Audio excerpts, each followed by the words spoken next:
Political reporter Marshall Zellinger is along from the Democrats' election night party, which is more of an election night gathering after Prop HH kind of went down in flames. And Marshall, now some of the sniping's begun. Vice Chair of the state Democratic Party tonight said their messaging on the tax measure was messy and lazy.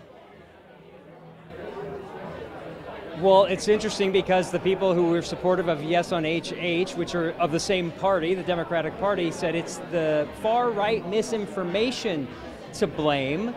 We'll get into that in a moment. This party here seems upbeat for Prop HH losing. That's because it wasn't really a Prop HH party as much as a state Democratic Party watch party. There are candidates for school board and other things that are behind me. That's why it's kind of upbeat. The Prop HH people never showed up. Governor Jared Polis is in Wyoming at a Western Governors Association meeting and declined my request for a Zoom interview. Senate President Steve Fenberg, who was behind the legislation at the Capitol that put this on the ballot for you to vote on tonight, was supposed to show up, did not show up at all. I've told you what didn't happen. Let's tell you what does happen, and it's your TABOR refund money, since that was kind of confusing depending on yes or no. Now that Prop HH has failed, I want to show you what has happened with your TABOR refund next year. If you make $99,000 or less, your TABOR refund is going to be less than what was going to happen had Prop HH passed. If you make more than $99,000, you're going to get a higher refund because you have a higher taxable income. So just check out your income level on the left, match it up with the number on the right, and if you are joint filers, double those numbers. The no on HH side has to be darn happy, given the idea that conservative candidates don't generally win anymore in Colorado, but the conservative policies on the ballot do. Michael Fields, who was behind the prime No on HH campaign, I asked him just a little bit ago about that supposed claim that it was far-right misinformation that caused it to lose.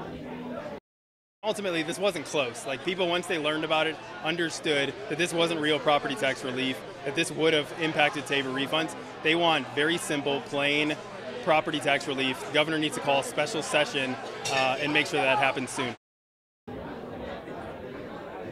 We have heard no call for a special session, and by the way, I was going to ask Steve Fenberg tonight if the Senate President was here. He and the House Speaker, Julie McCluskey, could call for a special session with 2/3 support of the legislature. So look at the top of this graphic here.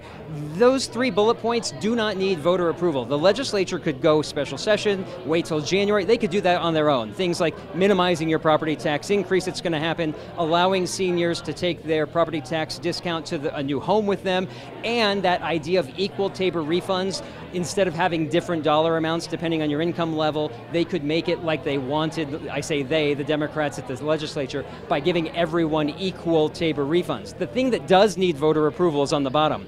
Raising the state revenue cap, meaning the state could keep and spend more money, and taking some of your TABOR refund to backfill some things they want with that extra money. That's why this was on the ballot in the first place, Kyle. It was the TABOR part and allowing the state budget to grow.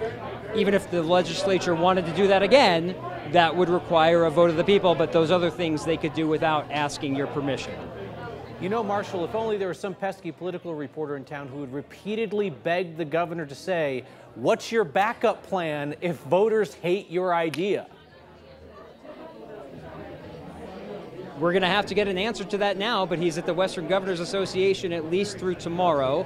I'm hopeful I might be able to get with Senate President Fenberg sometime tomorrow or Thursday. And again, I don't casually say this. The state legislature has never called themselves back into session, but with 2/3 support of both the House and the Senate, they could do it without the governor doing it. But you kind of believe that the leaders of the House and the Senate and the governor are lockstep when it comes to decisions like that. All right. Marshall Zellinger, thank you.